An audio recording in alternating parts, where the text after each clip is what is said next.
I was standing in my parents' kitchen, holding a chipped blue mug, when my father said my name in a way that told me I shouldn't be hearing it. "Claire would be a liability," he said from the living room. "This crowd is different. We can't risk that." I stayed still. The coffee had gone lukewarm. The dishwasher hummed. No one noticed me in the hallway. My younger brother's engagement party was happening in 3 weeks. New Year's Eve, a coastal resort outside San Diego. His fiancée came from money, the kind that shows up quietly in last names and foundations, not loud cars.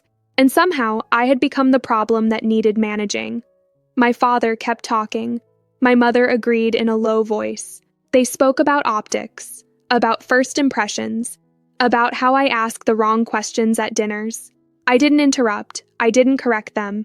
I just stood there and listened while they decided, calmly and without malice, that I shouldn't be seen. What they didn't know, what no one in that room knew, was that a framed photo with my face on it was already hanging in one of those resorts, not yet public, not yet important to them. I set the mug down. Then I waited.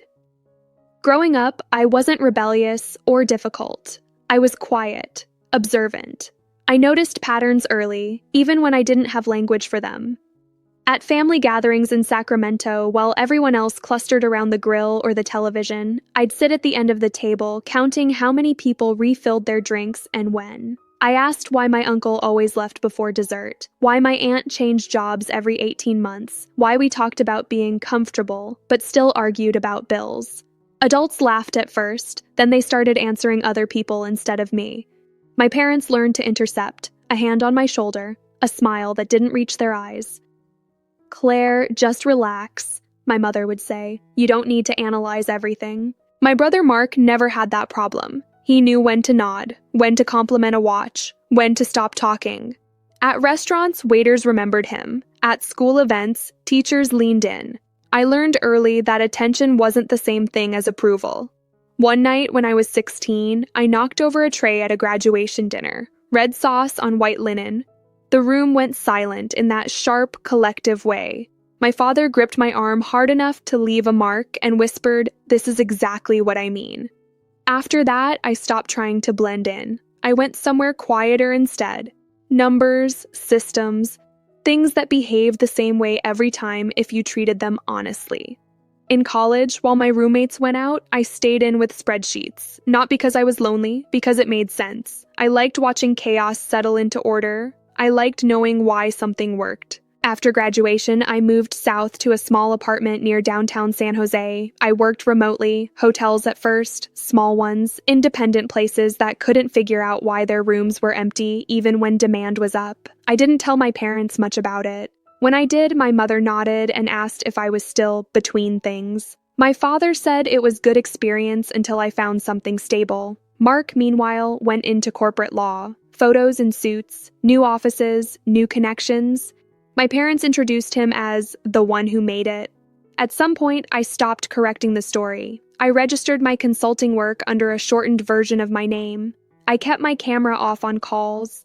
I let results speak quietly where people were listening. By the time my brother called me about his engagement, I had been working with a large hospitality group for months. Long calls, shared dashboards, late-night messages about pricing shifts and occupancy curves. He didn't ask about my work. He talked about the ring, the venue, the guest list. Then he hesitated. "There's going to be a lot of important people there," he said carefully. "Mom and Dad think it might be overwhelming for you." I said I understood. I meant that I understood the pattern. That night, I sat at my desk and opened my laptop. The dashboard loaded slowly. Rows of numbers filled the screen, steady and familiar. An email notification appeared at the top. No subject line, just a forwarded mock-up. I clicked it once, then closed it. I turned the screen dark. Then I waited. The days after that call settled into a familiar quiet. I kept my routine. Morning walks before traffic thickened. Coffee from the same place on the corner where the barista never asked questions. Work spread across 2 monitors, clean and orderly. What stayed with me wasn't my brother's voice. It was how easily everyone agreed I was the variable that needed controlling. Growing up, that had always been the assumption. If something felt tense, it was because I'd said too much. If a room went quiet, it was because I'd noticed the wrong thing out loud. Over time, my parents learned to manage me the way some people manage noise, by lowering it or removing it altogether. In college, I learned something different. Systems don't care about appearances. They respond to inputs. You change the structure, the outcome changes. No explanations required. That understanding followed me into work. The hospitality group I'd been consulting for, internally they called themselves Harbor and Stone, had come to me through a referral. A regional agency was panicking. Occupancy was sliding, marketing spend was up, nothing made sense. The first call was audio only. The executive on the other end sounded exhausted but precise. He asked direct questions. He listened when I answered. No small talk. I asked for access, booking data, ad accounts, pricing history. No one flinched. For weeks, I barely left my apartment. I ate standing up. I slept in short blocks. The work wasn't glamorous. It was careful, methodical. I traced guest behavior through timestamps and abandoned carts. I watched where people paused, where they left, where prices froze when demand moved on. The problems weren't dramatic. That was the point. Static pricing in a dynamic market, campaigns aimed at the wrong cities, a mobile checkout form that asked for too much, too soon. I sent a short document, 8 pages, no adjectives, just steps. They implemented it quietly. The results came back the same way, quietly, then not so quietly. Revenue graphs bent upward, occupancy stabilized, panic receded into something more manageable, calls got shorter, voices sounded lighter. One night, close to midnight, I received a message that wasn't about numbers, just a thank you. Then another, asking if I'd be open to a longer-term arrangement. I agreed, with conditions. Performance-based, clear boundaries, no publicity. They respected that. That's how my name ended up on internal documents instead of websites, on dashboards instead of press releases. I was useful, not visible. At home, none of that existed. My parents called once a week. Conversations stayed on safe topics: weather, Mark's wedding plans. Which guests mattered, which didn't. My mother asked if I was seeing anyone. My father suggested I consider moving closer while things were still flexible. I didn't mention the contract renewal that had come in that morning. I didn't mention the bonus structure. I didn't mention that I had just been looped into expansion discussions. It wasn't secrecy, it was efficiency. A week before New Year's Eve, my mother sent a photo of the engagement invitation, thick paper, gold embossing. She said the venue was exclusive, hard to get into. She said they were lucky. I looked at the logo in the corner longer than I needed to. That same afternoon, an email arrived from Harbor and Stone's executive team. Subject line, on-site unveiling.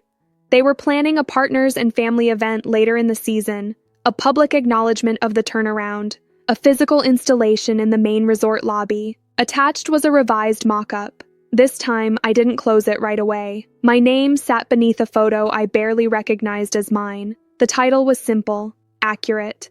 I leaned back in my chair and let the room stay quiet. Outside, traffic moved. Somewhere, my family was making plans that didn't include me. I didn't change my schedule. I didn't call anyone. I didn't correct the story. I put the laptop to sleep. Then I waited. New Year's Eve arrived without ceremony on my end. No flights, no dresses laid out on the bed, just the usual quiet of my apartment and the low winter light coming through the blinds. My parents left early that morning. My mother hugged me a little too tightly and said, "We'll do something small when they're back." My father nodded, like the decision had been practical, not personal. I watched their car pull away from the curb. Then I went back inside. That evening, I ordered takeout and set my laptop on the dining table, not to distract myself, to keep things steady. The dashboard loaded the way it always did, bookings ticking in, revenue lines holding firm. Messages started coming in anyway, photos from my mother, the resort lobby, crystal lights, a staircase wrapped in greenery, my brother and his fiancée smiling in a way that suggested this moment had been rehearsed. I looked at each one once, then turned the phone face down. Around 9, an email came through from Harbor and Stone. No celebration language, just data, year-end numbers, final occupancy rates. A short note at the bottom. "We're presenting these to the board tonight. Thank you for the work." I replied with a single line, glad to see it holding. That was when the second message arrived. Different sender. same domain. They wanted to move up the unveiling, not later in the year. Soon, the executive team would be on site in Miami for a combined partners event. A smaller, controlled audience, family included. They asked if I'd be willing to attend in person. I didn't answer right away. Instead, I opened a new document and listed facts. 1. My absence from my brother's engagement was intentional. 2. My work with this group was documented contractually and operationally. 3. My presence at their event would be professional, not personal. There was no overlap unless someone else created it. I typed my response carefully. Yes, I would attend. Under the same terms. No introductions beyond role. No expectations. They agreed within minutes. After that, the night went quiet again. Fireworks sounded somewhere in the distance. I washed the takeout container, dried it, put it away. I didn't feel triumphant. I felt organized. The weeks that followed were efficient. Travel details arrived, a formal invitation, my name listed under strategic partners. I booked my own flight, chose a neutral hotel nearby, packed light. My parents didn't mention the Miami event at first. When they did, it was casual. Another celebration, another opportunity. My brother's future in-laws were hosting something special. I nodded and said it sounded nice. 2 days before the trip, I received a final agenda from Harbor and Stone. Times, locations, one line highlighted in bold. Innovation Wall Unveiling, Lobby 7:30 p.m. I closed the document and sat still for a moment, not because I was nervous, because I was aware. For the first time, I understood that nothing needed to be explained. No speech, no correction, no defense. The systems were already in place. All I had to do was show up. I sent an out-of-office message, packed my bag, left the apartment early the next morning while the city was still quiet. At the airport, I put my phone on airplane mode before boarding, then I waited. Miami was warm in a way that felt deliberate. Even the air inside the airport smelled curated. I took a rideshare straight to the hotel I'd booked myself, not the resort. Close enough to walk, far enough to think. I checked in, dropped my bag, and reviewed the agenda again. Everything was clean, timed, predictable. That afternoon, I met briefly with the Harbor and Stone executive team in a small conference room off the main property. No ceremony, no small talk, just updates. They walked me through the sequence for the evening, the order of remarks, where people would stand, when the unveiling would happen. I listened, asked 2 clarifying questions, made one adjustment to the timing so the lobby wouldn't bottleneck. No one pushed back. Before we broke, the CEO paused. "Just so you're aware," he said, "your brother and his parents will be here." "I know," I replied. "It won't affect the work." He nodded once. That was the end of it. Back in my room, I changed slowly. Neutral dress, comfortable shoes, nothing memorable, nothing distracting. Before leaving, I opened my notes app and wrote 3 lines. Step 1, arrive early. Step 2, stay and roll. Step 3, let the structure hold. I locked the phone and slipped it into my bag. The resort lobby looked exactly like it did in the photos my mother had sent weeks earlier. Marble floors, tall arrangements, soft lighting designed to make everyone look better than they felt. Staff moved with quiet precision. When I gave my name at the entrance, they checked a list and smiled. "Ms. Harris, welcome. They're expecting you." They handed me a badge. White, clean, my name printed clearly, followed by my title. No last name confusion, no qualifiers. Inside, the innovation wall stretched along the main corridor. Gold frames, evenly spaced, soft spotlights angled just right. I didn't look for my frame immediately. I didn't need to. People approached me instead. Board members, department heads, a finance director who thanked me for saving his team's holiday bonuses. Conversations stayed practical, forward-looking, calm. I almost forgot why the evening mattered beyond the work. Then I heard my mother's voice. It carried the way it always did when she was nervous, slightly higher, slightly rushed. I turned just enough to see my family enter the lobby. My father adjusted his jacket. My brother walked a half step ahead with his fiancée. They looked around, taking it in, measuring themselves against the space. They didn't see me, not yet. A coordinator touched my elbow gently. "We'll need you closer to the wall in a moment," she said. "They're about to begin. I nodded and stepped forward, positioning myself beside one of the central frames. That was when my brother's fiancée stopped walking. She tilted her head, eyes narrowing slightly as she looked at the wall. Took one step closer, then another. My mother followed her gaze. I watched recognition move across her face in slow motion, confusion first, then something sharper. She read the name under the frame out loud. The room shifted. I stayed where I was. Then I waited. The announcement didn't start with a spotlight or a microphone. It started with silence. Conversations softened as one of the executives stepped forward. A glass clinked once. People turned without being told to.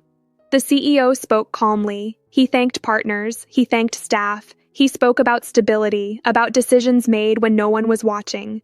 Then he gestured toward the wall. "This represents the work that kept this company intact," he said. "Not branding, not luck, process." He stopped in front of the frame beside me. "This is Claire Harris," he continued. "She led the restructuring that reversed our occupancy decline and rebuilt our pricing systems. Most of you have felt the impact of her work, whether you knew her name or not." I didn't move. I didn't smile. I just stood there, hands relaxed at my sides. I felt my mother before I saw her, the way a room changes when someone is trying not to be noticed. My brother looked between the frame and me, his expression working to keep up. His fiancée's face had gone still, attentive in a way that suggested she was recalculating. The CEO turned slightly toward them. "You must be family," he said politely. My father nodded too fast. "Yes, her parents." There was a pause, not awkward, just precise. "I wish we'd known sooner," the CEO said. "We've spoken about Claire almost weekly for the past year." My mother opened her mouth, closed it, tried again. She never really explained what she did." I spoke then, quietly. "You never asked." No one argued. There was nothing to argue with. My brother stepped closer. "Why didn't you tell me?" he asked, not accusing, just unsettled. "You didn't need the information," I said. "I needed the work to speak clearly." His fiancée watched me with new interest. "You're the reason the West Coast properties stabilized," she said. It wasn't a question. "Yes," I replied. Her parents joined us moments later. They greeted me warmly, thanked me directly, spoke about decisions I'd helped shape as if it were the most natural thing in the world. My parents stood slightly apart, unsure where to place themselves now that the roles had shifted without warning. My father tried once more to regain footing. "We were just trying to protect everyone," he said. I looked at him, not sharply, just fully. "I didn't need protecting," I said. "I needed room to work." There was no apology yet, just understanding arriving late. When the applause came, it wasn't loud. It was steady, measured. I acknowledged it with a nod and stepped back into the crowd, letting the moment close on its own terms. I didn't follow my family when they drifted away. I stayed where I was. Then I waited. The rest of the evening moved forward without friction. That mattered more than any apology. I spoke with people who asked direct questions and listened to the answers. Expansion timelines, staffing models, long-term rate stability. Work continued the way it always had, just in a brighter room. My parents didn't approach me again right away. They stayed near my brother, who looked distracted now, less certain of his place in the flow of things. Later, my mother found me near the back terrace. The noise from the ballroom faded behind us. She stood with her hands folded, like she was waiting to be called on. "I didn't understand," she said, not defensively, just tired. "We thought we were helping." "I know," I replied. "That doesn't make it accurate." She nodded. My father joined us, quieter than I'd ever seen him. "You could have told us," he said. "I did," I answered. "In pieces. You decided which ones mattered." There wasn't much else to say after that. My brother came last. He looked older somehow, less polished. "I should have asked," he said. "Yes," I replied. Then I added, "But this isn't something you need to fix tonight." He exhaled, relief mixed with something else. Respect, maybe, or recalibration. The formal portion of the event wrapped shortly after. The innovation wall stayed lit as guests passed by, reading, pausing, connecting names to outcomes. I watched my parents walk past my frame once. My mother slowed. My father didn't look directly at it. They kept moving. That felt final in a way I hadn't expected. The next morning, I left early. No breakfast meetings, no lingering. At the airport, my phone buzzed with a message from the executive team confirming next quarter's scope and deliverables. Attached was a revised contract. Everything was where it belonged.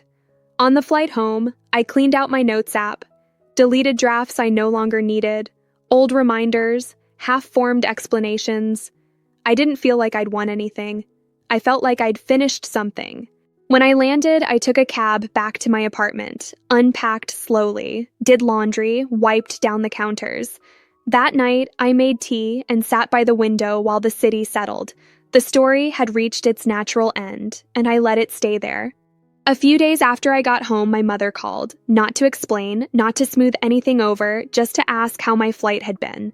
I told her it was quiet. We talked about neutral things, weather, traffic, a neighbor's dog. When the call ended, there was no tension hanging in the air, no sense that something unfinished was waiting to be argued through. That was new. Life settled into a cleaner rhythm after that. Work stayed steady. Mornings stayed early. I reorganized my calendar and removed a few standing commitments that had always felt obligatory instead of useful. On Sundays, I cleaned my apartment slowly, not because it needed it, but because I liked the order of it. Counters cleared, papers filed, trash taken out before it overflowed. Every now and then, a message would come in from someone I hadn't heard from in years. A former classmate, a cousin, someone asking what I actually did for work now. I answered briefly, honestly. Then I went back to what I was doing. My parents adjusted in their own way. They didn't boast anymore. They didn't minimize either. When my name came up, it was said plainly, without qualifiers. That was enough. One afternoon, while reviewing a proposal, I got a message from a woman I'd worked with early in my career. She said her family was struggling to take her seriously, that she'd been told more than once to stay quiet so others wouldn't feel uncomfortable. She asked how I handled it. I told her the truth. I didn't handle it all at once. I handled it by building something that didn't require permission, by letting systems speak where explanations failed. Then I closed the message and returned to my work. That's how it goes, I've learned. Not every story ends with reconciliation. Some end with clarity, with boundaries that don't need defending. If you've ever been treated like the one who needed hiding, I hope this reminds you of something simple. You don't have to disappear to keep the peace, and you don't need to announce your worth for it to exist. Thank you for listening. If this story resonated with you, take a moment to like and subscribe. It helps this space grow into the kind of quiet community where stories like this can live. Let me know in the comments which city you're watching from and what time it is there right now. I always like seeing how far these conversations travel. 2 more popular stories will be appearing next, and I think you'll recognize parts of yourself in them too.